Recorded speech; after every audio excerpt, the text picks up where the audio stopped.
मेरा सबसे बड़ा आश्चर्य तो ये है कि 1961 में जब एनसीईआरटी बन गई और हमारे टैक्स के पैसे से यहां तनख्वाहें बंटने लगी, शुरू हो गई हैं, तो इसको 6.5 दशक क्यों लग गए समझने में कि मुगल क्रूर थे। मुगलों के समय में हिंदू धार्मिक स्थान वो ध्वस्त किए गए, मुगलों के समय में जजिया कर लगा, मुगलों के समय में स्त्रियों को जौहर करना पड़ा, मुगलों के समय में 30-30 हजार आदमी एक साथ काट दिए गए। ये सब चीजें समझने में इतना समय, जो विदेशी इतिहासकार हैं जो मुगलों के समय भारत आए, यात्री या इतिहासकार, एक तो डॉक्टर भी आया था, उसने मुगलों के 3 राजाओं के 3 बादशाहों के यहां चिकित्सा की, उसने भी बड़े मजेदार किस्से लिखे हैं। और मैं 2 लाइन आपको कोट करता हूं आईने अकबरी को, और फिर मैं आपके दर्शकों से कहूंगा कि वो निर्णय लेंगे कि अकबर कितना महान था। देखिए, मैं ये जो शामिल किया गया है उसका मैं दिखाता हूं, और इसमें लिखा गया है कि अकबर कहता है आईने अकबरी में कि हमने काफिरों के कई किले और नगर जीत लिए, वहां इस्लाम की स्थापना कर दी, अपनी रक्त पिपासु तलवार से हमने उनके मन से अधर्म को निकाल दिया, मिटा दिया, और उन स्थानों के संपूर्ण मंदिरों को नष्ट कर दिया। ये अकबर का कथन है आईने अकबरी में। और हमारे मित्र अशोक यादव जी बैठे, इनके पार्टी को, या जो तथाकथित भारत में सेकुलर हैं, इनको लगता है कि यदि कहीं ऐसा हमने पढ़ा दिया कि जो आक्रांता है वो गलत है, तो चूंकि वो मुसलमान है इसलिए भारत के मुसलमान नाराज हो जाएंगे और हमारा वोट बैंक हाथ से खिसक जाएगा। और ये केवल और केवल मुस्लिम तुष्टीकरण और वोट बैंक के नाते विरोध है, अन्यथा विरोध का कोई कारण नहीं है। ठीक, मुफ्ती साहब, बाबर, अकबर, नादिर शाह, चंगेज खां, जितने भी हुए, और से लेकर रंगीले शाह रंगीले तक, जिनको उन्हीं के महल में लोग मारते थे दारू पिला के, वो उनका घुटंडा भी उतार लेते थे, नंगा दौड़ाते थे, मारते थे, वो भी जिले लाई थे।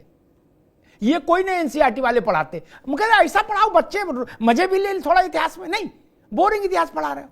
ये भी तो पढ़ाओ कि उनकी एक नाचने वाली से शादी कर ली थी उन्होंने, वो अपना परिवार भी ले आई थी, और फिर उनको दारू पिला के नंगा करके मारते थे उनके साले और बाकी लोग, और बादशाह सलावत पूरे लाल किले में कबूतर बने घूमते थे।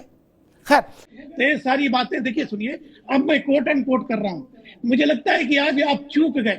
आज एक बहुत अच्छा पत्रकार, एक अच्छा जर्नलिस्ट एक बात तो चूक गया। गांधी जी ने कहा था, गांधी जी, स्वराज में गांधी जी पढ़िए, भाई बहुत बड़ा इतिहास का जान। गांधी जी ने क्या कहा कि मुगलों का दौर बड़ा सुनहरा दौर है, औरंगजेब की सादगी पर लिखा, इस सादगी पे कौन ना मर जाए खुदा, लड़ते हैं मगर हाथ में तलवार ही नहीं। तो अगर गांधी जी ने कहा है कि मुगलों का दौर अच्छा था। मुफ्ती साहब, औरंगजेब जिसको बताया जाता है कि ऐसी टोपी बिन बिन के उसने रोटी खाई पानी में डुबो डुबो के, उसकी हकीकत ये थी, उसने कहा कि मैं जल्दी बादशाह बनना चाहता हूं। तो उसने अपने एक जो खास था चेला, मित्र, कुछ भी कहो, एडवाइजर, उससे कहा लिख के मैं कूच करना चाहता हूं और अपने वालिद का गला काट के मैं जल्दी बन जाऊं। तो उन्होंने कहा बेवकूफ हो, कूच कहां से करोगे, माल पानी तो हो, सेना तो हो, माल कहां से आएगा। तो उसने कहा कि हमको सोचने दो। उसके चेले ने दिमाग लगाया, उसने कहा इस इलाके में जो ये फकीर है ना, भिखारी जो मांग रहे हैं गला अंगरखा पहन के पास बड़ा माल मत्ता है क्या। तो औरंगजेब ने कहा इनको खाने पे बुलाओ। क्या?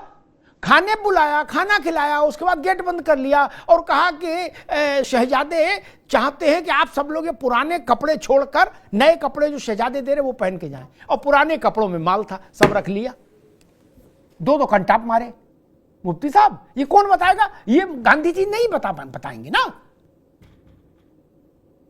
नहीं, गांधी जी का आदर है, श्रद्धा है, मैं उनको प्रणाम करता हूं, लेकिन वो ये नहीं बताए। और अकबर के लिए एक बात कह के फिर मैं राजनीतिक बहस में जाऊंगा। इसलिए इस तरह का प्रपंच अब सब लोग छोड़ दो, नहीं तो चेहरे खराब हो जाएंगे।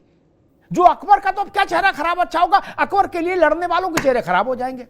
अकबर के समय के एक यात्री, विदेशी यात्री ने लिखा है किताब में, मुफ्ती साहब आप कहेंगे तो मैं उन किताबों के रेफरेंस आपको भेज दूंगा व्यक्तिगत तौर पर।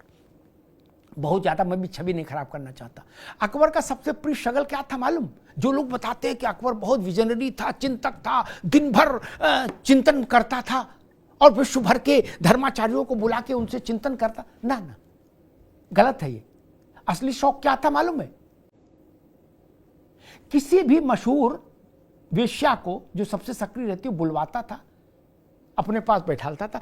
फिर उसका सबसे अच्छा एक सैडिस्टिक टेम्परामेंट था, उसकी रुचि इस बात में रहती थी कि हमें अपने ग्राहकों के अनुभव बताओ। किससे? क्या? और पान की गिलोरी मुंह में दबा के जिल्ली इलाही जहां पनाह मां बदौलत किससे सुन रहे? हिंदुस्तान चलाएंगे, ये हिंदुस्तान चलाएंगे।